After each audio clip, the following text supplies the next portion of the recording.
नमस्कार साथियों, स्वागत है सबको आपके अपने YouTube चैनल पर। दोस्तों आज हम लोग मिलते हैं यूपी बोर्ड कक्षा 10 के दोस्तों हिंदी ग्रामर में, जहां आपके प्रश्न पत्र में बहुविकल्पी क्वेश्चन पूछे जाते हैं साथियों। और ये हमारा आपके बोर्ड एग्जाम के सिलेबस में जो 3 समास पूछे जाते हैं, इस चीज के बारे में आज चर्चा करेंगे।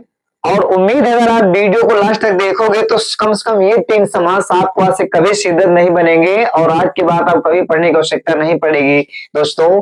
तो वैसे तो समास मुख्यतः 6 प्रकार के होते हैं, लेकिन आपके बोर्ड एग्जाम के सिलेबस में ये 3 समास जो पूछे जाने वाले हैं, हम इसी पर चर्चा करेंगे। और एक एक समास को मित्रों पहचानेंगे, परिभाषा से कैसे जानेंगे कि हमारा समास कौन सा है और कैसे जानेंगे। तो साथियों सबसे पहले मैं आपको द्वंद्व समास का परिभाषा बताना चाहता हूं कि जिस समास का प्रथम पद और उत्तर पद दोनों पद प्रधान हो, ठीक है भैया, जिस समास का प्रथम पद और उत्तर पद दोनों पद प्रधान हो उसे द्वंद्व समास कहते हैं। यहां कहने का मतलब साथियों ये है कि यहां पर पहला पद जो होगा और जो उत्तर पद और दूसरा जो पद होगा, यहाँ दोनों प्रधान होंगे, मतलब कि दोनों ही रखे जाएंगे और दोनों समास में आएंगे, ठीक है। तो इसका एग्जांपल दिखाना चाहता हूं साथियों। देखो कि यहाँ पर दोनों पद प्रधान कैसे रहते हैं, यानी यहाँ दोनों पद मौजूद होंगे और मुख्य रूप में मौजूद होंगे, दोनों को उतना ही महत्व होगा। जैसे मैंने लिख दिया है न्याय अन्याय,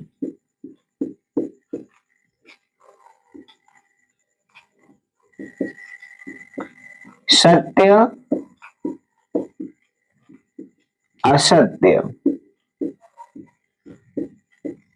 खट्टा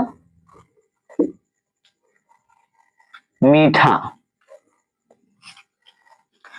तो साथियों आप ध्यान दीजिएगा, यहां पर जो प्रथम पद ये पहला वाला होता है और उत्तर पद जो बाद वाला होता है, यहाँ दोनों प्रधान होते हैं। मतलब ये है कि द्वंद्व समास जब भी आएगा मित्रों, ये इसी प्रकार से आएगा और दोनों में हमारा पद क्या होंगे, प्रधान होंगे। मैं कुछ और आपको लिख दे रहा हूं, जैसे सीता सीताराम एक साथ करके आ जाता है, राधा कृष्ण,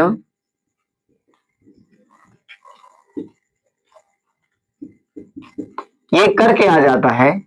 तो आप पहचान कैसे करोगे कि हमारा ये कौन सा समास है? तो दोस्तों एक आपको ट्रिक बता रहा हूं, पहले तो जान लीजिए कि अगर आपके पास ये समास दिया रहेगा, ये समस्त पद दिया रहेगा, इसका समास करना होगा। अगर द्वंद्व समास होगा तो एक तो सबसे बड़ी 90% पहचान ये होती है कि इसके बीच में योजक का चिन्ह लगा होता है। अब ये जो दो समास के दो शब्दों के बीच में अगर ये योजक का चिन्ह आपको मिल गया तो आप 101% आप सीधे द्वंद्व समास को टिक करिएगा, क्योंकि जो योजक चिन्ह होता है ये दोनों को समान बतलाता है, दोनों को प्रधान में रखता है, ठीक है। और उसके बाद आपको ये दो मैंने दिया है क्योंकि कुछ यहाँ पे आपको इस प्रकार से आएंगे जहां पे योजक चिन्ह नहीं लगा हुआ मिलेगा और ऐसे मिलेंगे। तो यहाँ पे क्या पहचान दोस्तों, तो मैंने कहा द्वंद्व समास की पहचान जो होती है वो दोनों पद प्रधान होते हैं दोनों तरफ के। तो जरा देखिए यहाँ पर न्याय है और अन्याय है, दोनों पद प्रधान है। अब इसका अगर हम समास विग्रह करेंगे तो क्या हो जाएगा, ये साथियों हो जाएगा न्याय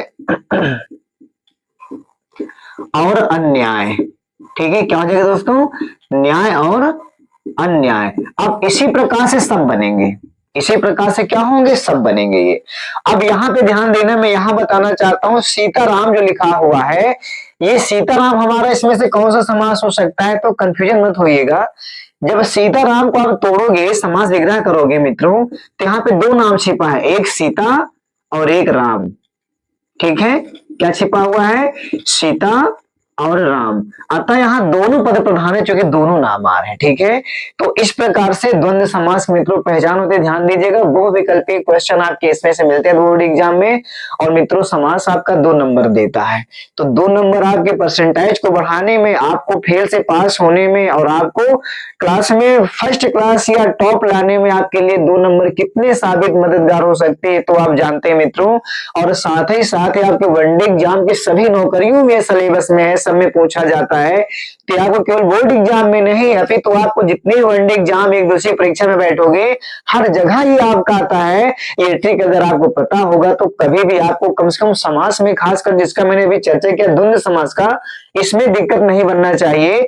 तो मित्रों ध्यान देना है, यहाँ राधा कृष्ण है तो यहाँ भी 2 नाम है, राधा और कृष्ण, जब हम समास विग्रह करेंगे तो ये और लग जाता है, दोनों नाम हमारे पद प्रधान हो जाएंगे।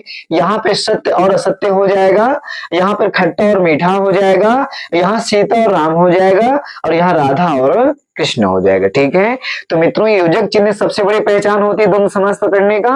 और दूसरा क्या पहचान मैंने बताया, अगर ऐसे नाम आ गया तो देखना दोनों अलग करेंगे, दोनों पद प्रधान है, दोनों लिखे जाएं। अगर दोनों पद लिखे जाएं तो हमेशा वो द्वंद्व समास होता है और कोई समास मित्रों नहीं होता है। तो ऐसा है कि आपको द्वंद्व समास समझ में होगा। और अब आइए चलते हैं दिग्गज समास की ओर। तो मेरे दोस्तों जो दिग्गज समास है हमारा, इसका भी एक आसान समय पहले परिभाषा बताना चाहता हूँ, जो परिभाषा अगर पता होगा तो आंसर आपको बहुत जल्दी आ जाएगा। साथियों दिग्गज समास की परिभाषा क्या होती है, जिस समास का प्रथम पद संख्यावाचक हो। क्या हो भैया, जिस समास का प्रथम पद यानी पहला पद जो होगा क्या होगा, कोई ना कोई संख्या होगी वो। तो जिस समास का पहला पद संख्यावाचक हो उसे दिग्गज समास कहते हैं या दिग्गज समास कहलाता है। जिस समास का प्रथम पद संख्यावाचक हो दिग्गज समास कहलाता है।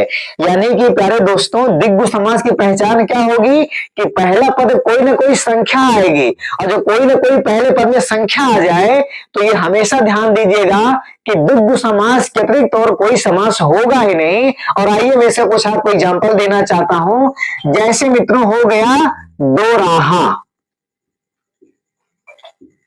दो राहा, तिराहा, पंचवटी,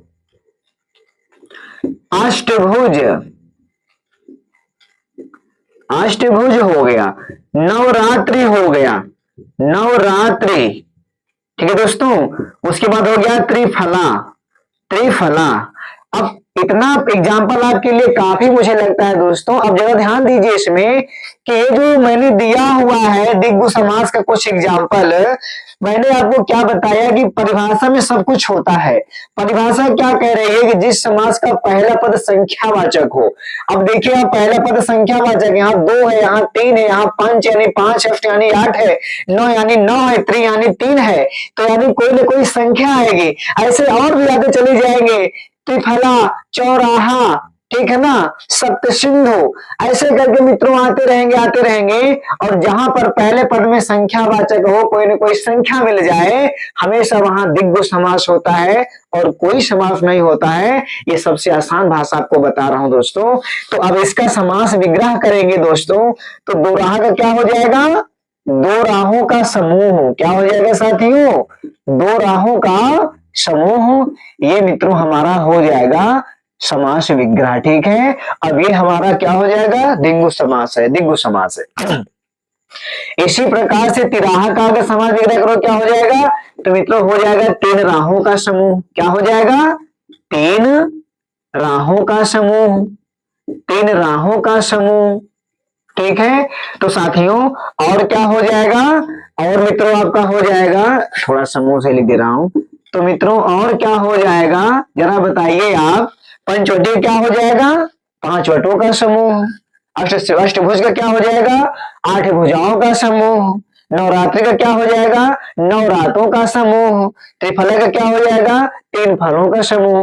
तो मित्रों इस प्रकार से जब भी किसी संधि में कोई ना कोई पहला पद अगर संख्यावाचक आ जाए तो हमेशा वहां सिर्फ और सिर्फ दिग्गज समास होता है दोस्तों। ये हमेशा नोट करना, मैंने कहा कि बोर्ड एग्जाम कक्षा 10वीं के आपको 2 नंबर देगा, ये फिक्स रहेगा सिलेबस मित्रों। और वनडे एग्जाम में तो नंबर आपको देवे करेगा, ये हर वनडे एग्जाम के पेपर मित्रों ये सिलेबस में पूछा जाता है, इसको ध्यान देना, ये हमेशा आपको काम देने वाला है। अब साथियों आइए तीसरे और आखिरी सिलेबस के 10 वाले बोर्ड में बात करें कि जो हमारा तीसरा समास है इसकी परिभाषा क्या होगा दोस्तों। अब इसकी परिभाषा में पहले आपको बता रहा हूं, सुनिएगा ध्यान से, कि जिस समास का न तो प्रथम पद और ना ही उत्तर पद प्रधान होता है, बल्कि उसमें कोई तीसरा पद प्रधान होता है, बहुब्रीहि समास कहलाता है। यहां ध्यान देने वाली योग्य बात यह है, इसका इस समास में तो पहला पद और ना ही दूसरा पद प्रधान होता है, यानी इसमें दोनों पद प्रधान नहीं होते हैं और किसी तीसरे की ओर इशारा करते हैं। इधर करते हैं किसी तीसरे पद की ओर इशारा करते हैं या किसी तीसरे वस्तु की ओर इशारा करते हैं, उसे बहुब्रीहि समास कहते हैं। और आइए इसका एग्जाम्पल समझे कुछ कैसे होगा। तो जैसे हो गया महाबली, महाबली, गिरधारी, गिरधारी, ठीक है साथियों, क्या हो जाएगा? गिरधारी, चक्रधारी, चक्रधारी। अब जरा ये ध्यान दीजिएगा, ये 3 एग्जाम्पल काफी होंगे आपके लिए, समझना है बस आपको, बाकी तो चाहे हजारों इस पर आ जाए, अगर परिभाषा को पता है तो सब के सब सही कर ले जाओगे। अब महाबली मित्रों क्या है, जब इसका समास विग्रह करेंगे तो इसमें ना तो पहला पद महा और बली, ना तो दूसरा पद बली, इसमें कोई प्रधान नहीं होगा, ये किसी तीसरे पद वाले सारे के मित्रों। तो महाबली क्या हो जाएगा? महान है जिसके बल,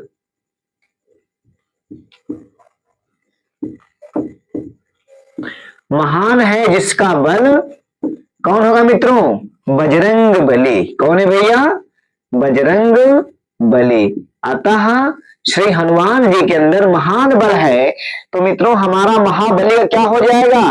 तो महान है जिसका बल, ना तो पहला पद प्रधान ना तो उत्तर पद प्रधान, यहां मित्रों तीसरा पद प्रधान है, ठीक है। तो महान है जिसका बल क्या हो जाएगा साथियों? बजरंग बली। अतः महान है जिसके बल बजरंग बली। तो बजरंग बली के मित्रों महान बल है। तो यहाँ पे तीसरा पद क्या हो गया? बजरंग बली हो गए, ना महान न बल, ये दोनों पद हमारे क्या है? ये दोनों पद प्रधान नहीं है, ये किसी तीसरे को इशारा कर रहे हैं, ठीक है। वैसे मित्रों क्या है? गिरधारी। अब गिरधारी मतलब मित्रों क्या हो जाएगा? गिर को धारण करने वाले या गिर को धारण करने वाला कौन था? आप जानते हो ना भैया, कौन था? श्री कृष्ण जी। उन्होंने गिर को धारण किया हुआ था, गोवर्धन पर्वत को, ठीक है। तो मित्रों क्या हो जाएगा? गिर को धारण करने वाले अतः श्री कृष्ण जी। उसके मतलब क्या है? चक्रधारी, चक्र को धारण करने वाला कौन था मित्रों? कि यहाँ भी श्री कृष्ण ही रहेंगे, इन्होंने भी चक्र को धारण किया हुआ है, ठीक है। या भगवान विष्णु कहोगे, उन्होंने भी चक्र को धारण किया हुआ है। तो मित्रों यहाँ पर क्या हो जाएगा? ना तो पहला पद प्रधान ना तो दूसरा पद प्रधान, जब किसी तीसरे को इशारा करेगा साथियों तो हमारा हो जाएगा बहुब्रीहि समास, ठीक है। तो दोस्तों ध्यान दीजिएगा, बोर्ड एग्जाम यूपी बोर्ड कक्षा 10वीं प्रश्न पत्र में ये 2 नंबर का हमेशा मित्रों अब फिक्स हो गया जाता है, इसको नोट कर लीजिए प्यारे साथियों। और इसके बाद उम्मीद है कि आपको कम से कम समास की परिभाषा और समास का पहचान आप कर लोगे दोस्तों। तो तब तक के लिए मिलते हैं नेक्स्ट वीडियो में, नमस्कार।